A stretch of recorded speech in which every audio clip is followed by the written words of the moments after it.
Welcome to Pretty Lies and Alibis. Let's seek the truth and travel the long road to justice together.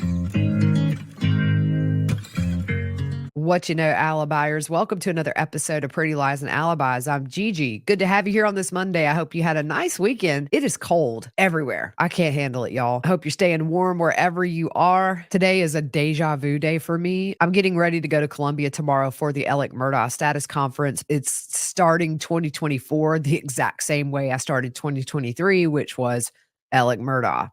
I'll be on Law and Crime Network periodically tomorrow just to bring updates. I'll also be putting some updates out on Twitter from inside the courtroom. So follow along if you have a Twitter account. We'll see what happens. If you're watching on YouTube, don't forget to hit subscribe, hit the like button, share the video. If you want notifications, hit the little bell. I appreciate you guys so much. We're going to do our music fact of the day. My favorite song by Duran Duran is Ordinary World. That song was written about a friend who died of a drug overdose. The song explores the depths of the grief, but also looking ahead to a time when you won't feel the weight of that grief as much.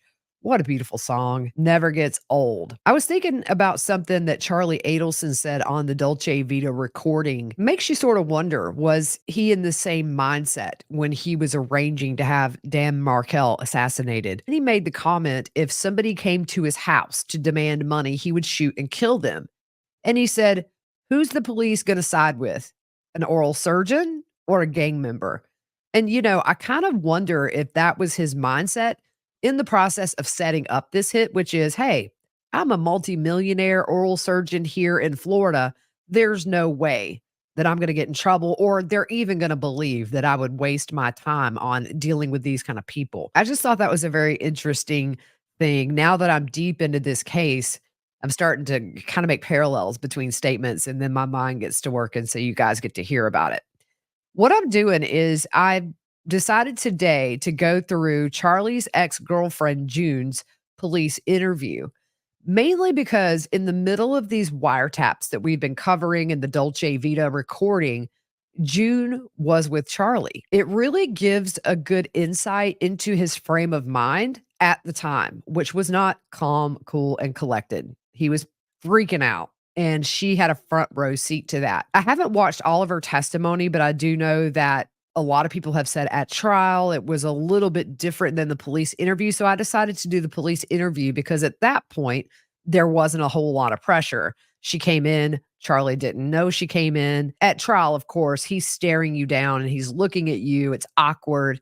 So I think that the police interview likely is a lot more revealing than what was testified to, and also probably some things weren't asked at trial that she talked about. I'm not exactly sure of the date of this interview. She mentions Charlie talking about this all being over in October. Katie and Sigfredo were tried together in October of 2019. She got what I'm starting to call Charlied, which is kind of sucked into this glamorous lifestyle. Clearly, Charlie was good at manipulating women and lots of women. She was very candid in this police interview about still loving Charlie and how she was a bit conflicted there talking to these investigators because she really didn't want Charlie to get in trouble. You could tell that June really was in deep with Charlie and has had a very hard time moving forward at this point. She's a gorgeous woman. They start off reassuring June that whatever she says in the interview is confidential.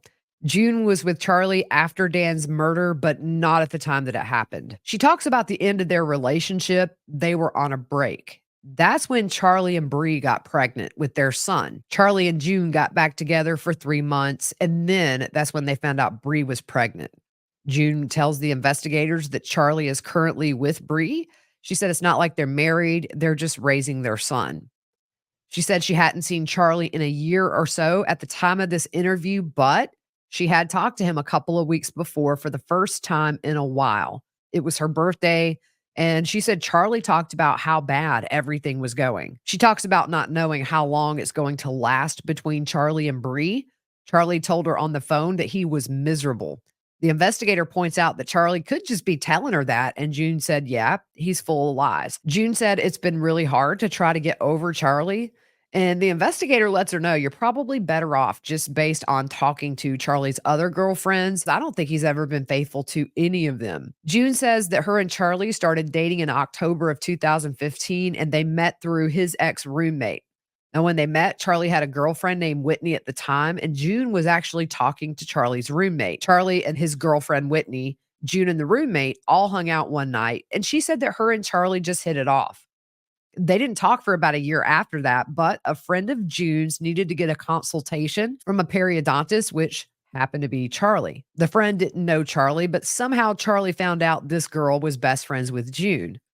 He had his office call her friend, and if she could get June's number for him, then he would do the friend's procedure for free. By the way, the friend ended up not getting the procedure with Charlie, but the rest is history as far as these two go. She said after that next contact, they were inseparable until about a year before this interview took place. She said people tell her how horrible he is. She said her life's been rocky since they broke up. And she said he has a family now and she's still single. And it's upsetting to her because she doesn't know what's going on with this case, but things changed between them as soon as things came up in the media. Really, the first time this came up in the media in a huge way after the murder was obviously when Sigfredo Garcia was arrested in May of 2016. Get this.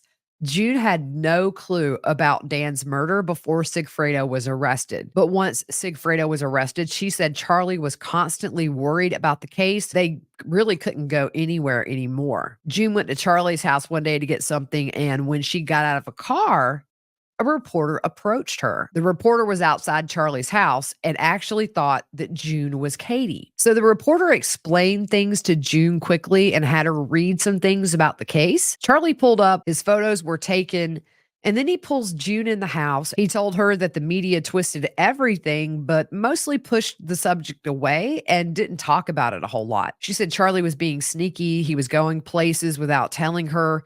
He was having these random freak out moments. June said when that reporter approached her, Charlie had been really stressed and was acting different, but wouldn't tell her what's wrong.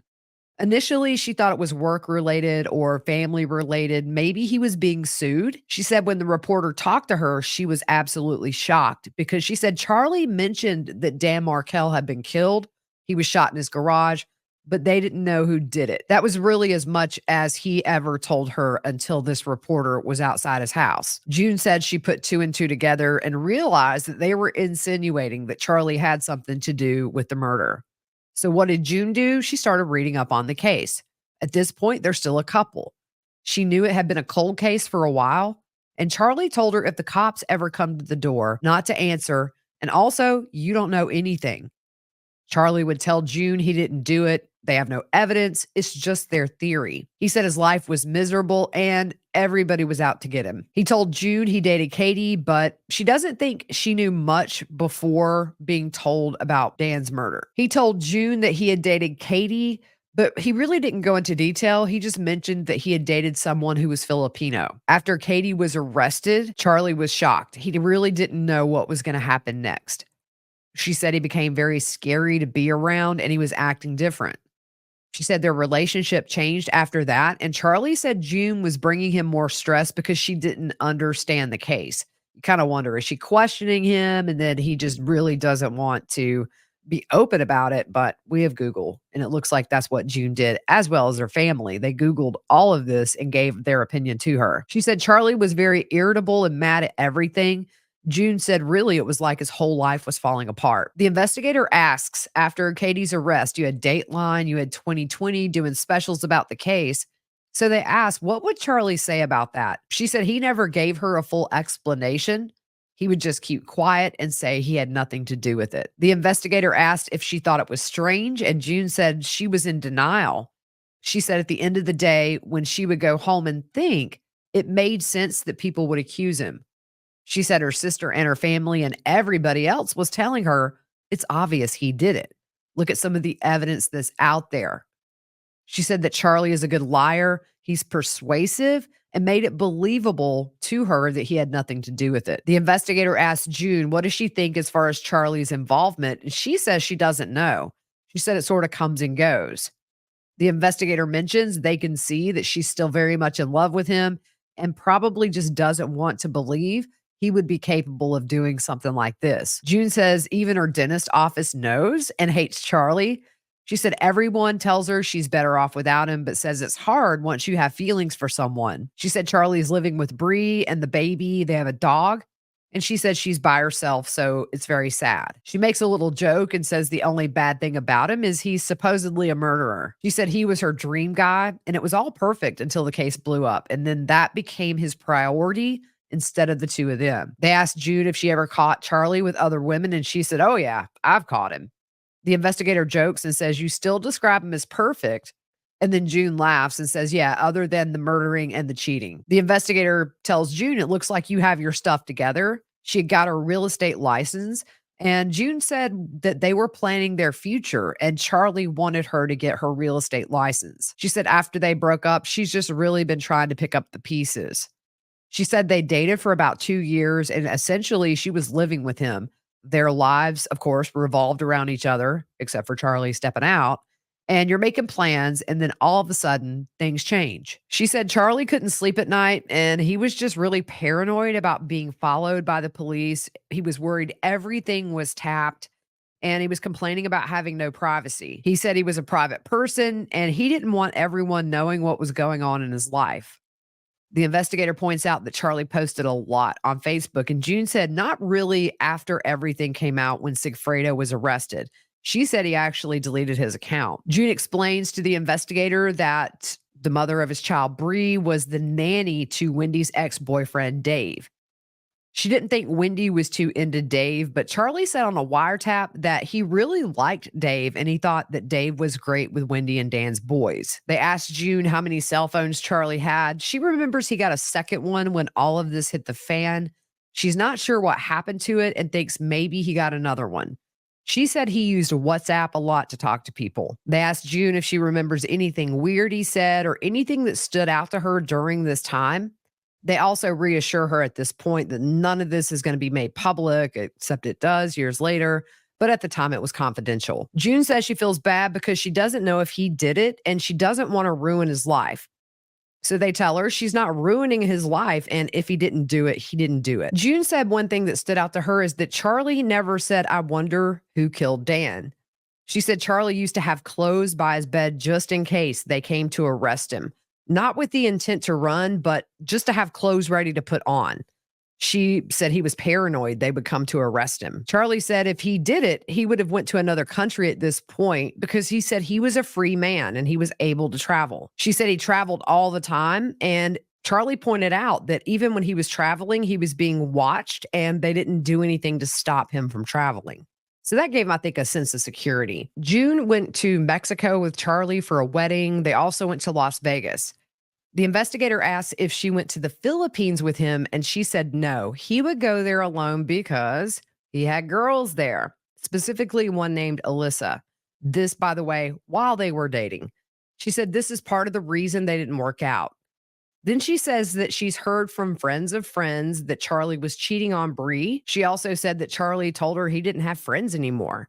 He said he just wanted to get out of the house. Charlie said he couldn't stand Bree. She said that Charlie told her he thought about calling in an attorney just to arrange to pay her so that she could get her own place. But with everything going on with the case, he was afraid he would be seen as an unfit parent and wouldn't be able to see his son. He said he was planning to stay with her until October. That's when that joint trial was going to happen, and all of this would just go away. When they reconnected on the phone before this police interview, Charlie told her that his life is so messed up right now. The investigator asked if she thought maybe he was hinting around at the two of them getting back together after this trial concluded. She thinks maybe, but she said with the case and then with his son, Charlie had a lot of baggage. They asked if he traveled anywhere on a regular basis besides the Philippines.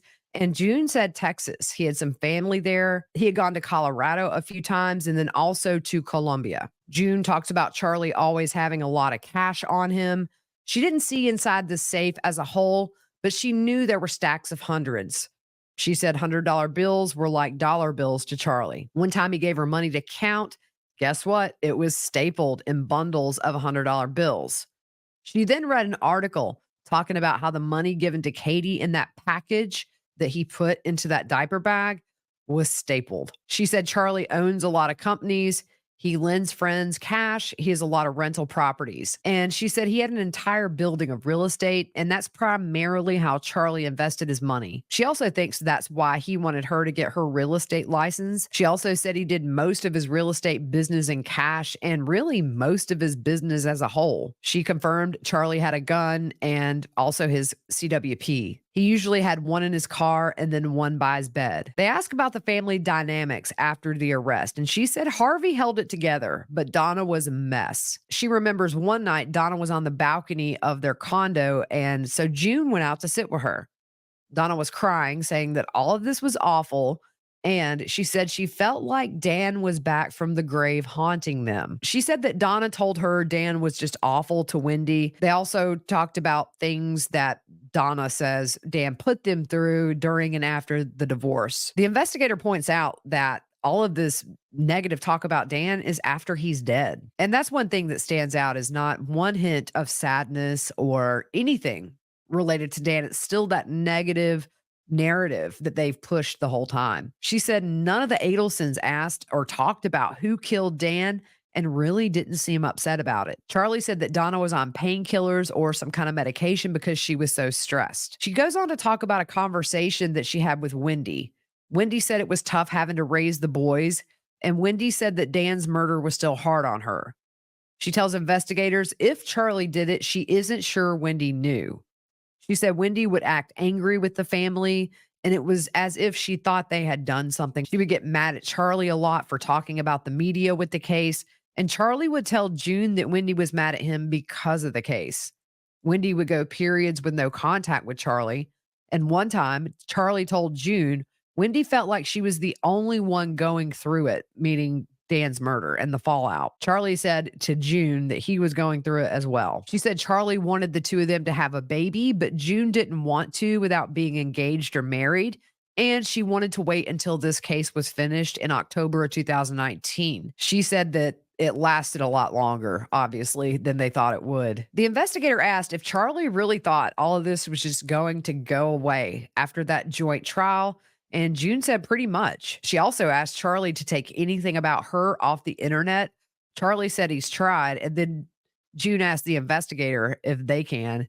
The investigator's like, it's a free world. Can't control what's put on the internet. They said they really didn't want to talk to her while her and Charlie were still together because it would have just put her in a bad spot. She said she had reporters leaving messages on her phone. And again, Charlie just told her not to talk to anybody.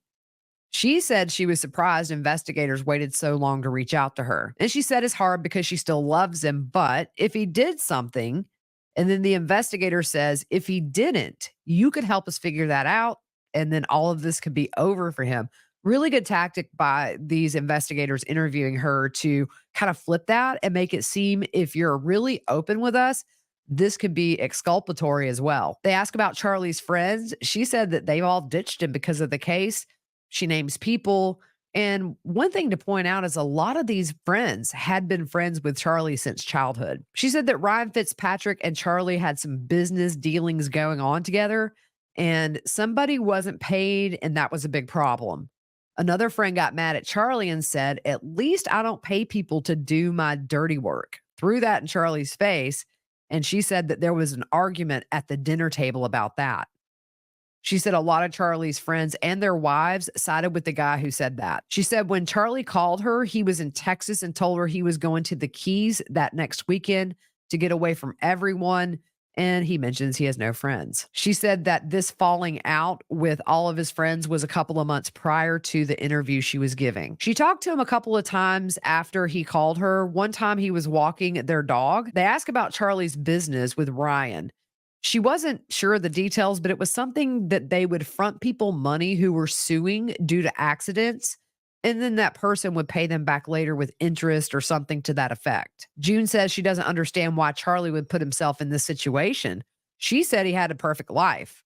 You know, you think about it too. Charlie had millions of dollars, property all over South Beach. I still just don't think Charlie cared where Wendy lived. I think this was all to appease Donna. Charlie told her October should be the end of it because they can't continue the case anymore. And the investigator's like, yeah, they can. The investigator talks about there being a lot of evidence out there.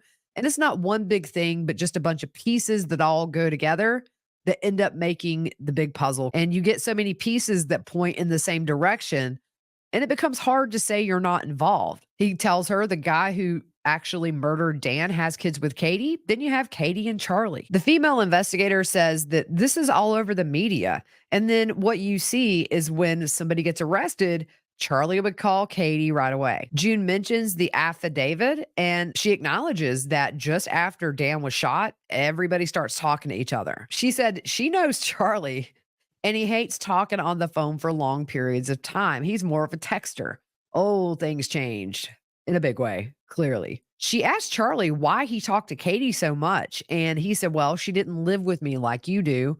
And then she said that they would talk in the morning. And one thing that stood out to her is that Charlie isn't an early riser.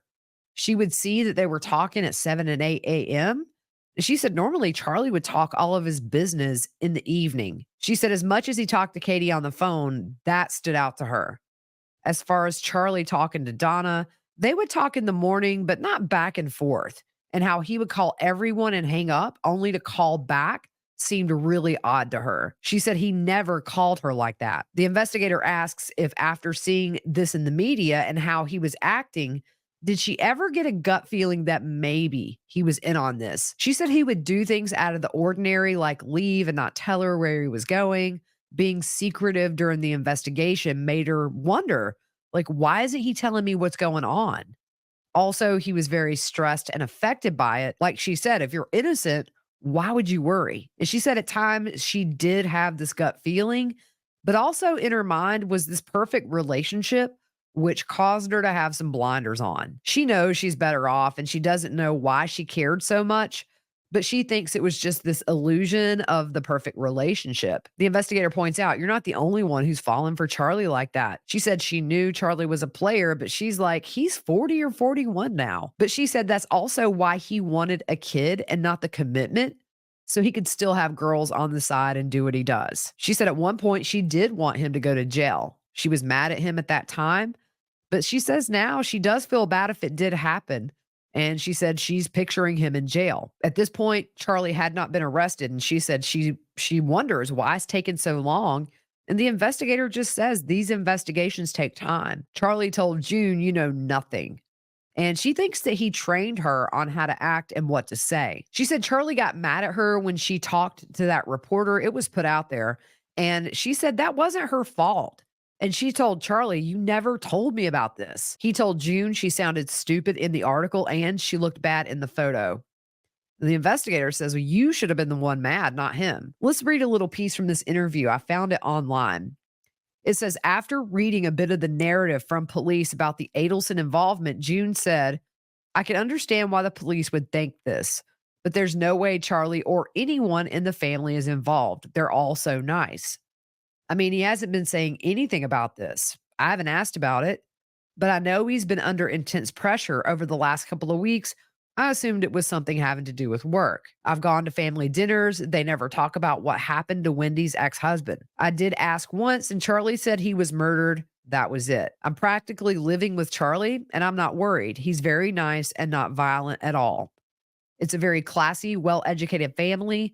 Police must have it wrong. So back to her police interview, June said there were no statements from Charlie saying that he felt bad for Dan or anything to that effect. When he told her about it previously, before the case was back in the news, he just said Wendy's ex got shot and he doesn't know who did it, changed the subject. He would just say, Dan is dead, and that's the end of it. She said Donna kind of ran that family. She said Harvey's just kind of in the background. She never heard Harvey talk about it like Charlie and Donna. Donna is more involved with the boys. Donna likes to talk to Charlie most. She said when the case came up, Charlie would get mad and little things would trigger him. One time he threw water on her. One time he shoved her. He dumped her purse on his lawn. Things like her mentioning other girls would set him off, but she said it was worse after the arrest started happening. He would scream, his face would get red. He would take these random walks. And she said overall, he was just acting like a crazy person. And she thinks it was because he thought he was going to jail. She said they got into a lot of fights after the arrest. When something else would happen, like another arrest, he would have to take Xanax. He would take deep breaths and he would smoke. She said he couldn't sleep, didn't want to be alone, but then didn't want to be in his house. He would tell her, I have to go outside or I need to leave the house because I'm just going to sit here and think at home. Charlie would get mad if she didn't want to go on the boat with him. She said one time she actually got scared because he forced her to go on the boat. She wanted to leave because he was acting crazy and he was watching her every move. She said Charlie wasn't talking to Katie before it hit the news with Sigfredo's arrest, but after they started talking again. The investigator asked June if she knew Katie was getting checks from the Adelson Institute. She said Charlie told her Katie would help Donna with stuff, and Charlie told her the Lexus that Katie was driving, that was previously Harvey's car, was just a car that Harvey wanted to get rid of, and so they just gave it to her. June said Charlie wanted to get her a BMW before the case was back in the news, but after, he said he couldn't because they would be looking at his finances. The investigator asked if Charlie bought her a car after they broke up, and she says no. June also said Charlie denied paying for Katie's breast implants. Then she talks about one time that Charlie really scared her. He was out of town and Charlie's car was in the shop. She was supposed to go get it and bring it back home when it was fixed. Well, while he was on the trip, June found out he was in the Philippines with this girl, and June told him, I'm just going to leave your car at the shop. She said he went ballistic and said, I'm warning you, you don't know what's coming for you or something threatening like that. You mess with it, you're going to regret it. She said sometimes he would be very lovey dovey. The next minute, he would be mad, screaming, and then go back to being fine. She said it was like flipping a switch with him. She said you could probably find these texts that started after the arrest where he was being mean to her. She also mentions the Hitman TV joke and says Charlie is a jokester and she can see him saying something like that. But her sister told her, well, it's a no brainer. It's not a joke. They end the interview here and they tell her, just if you think of anything else. And she said one thing is that when they did talk just before this interview, Charlie did ask if he could just call her sometimes to talk.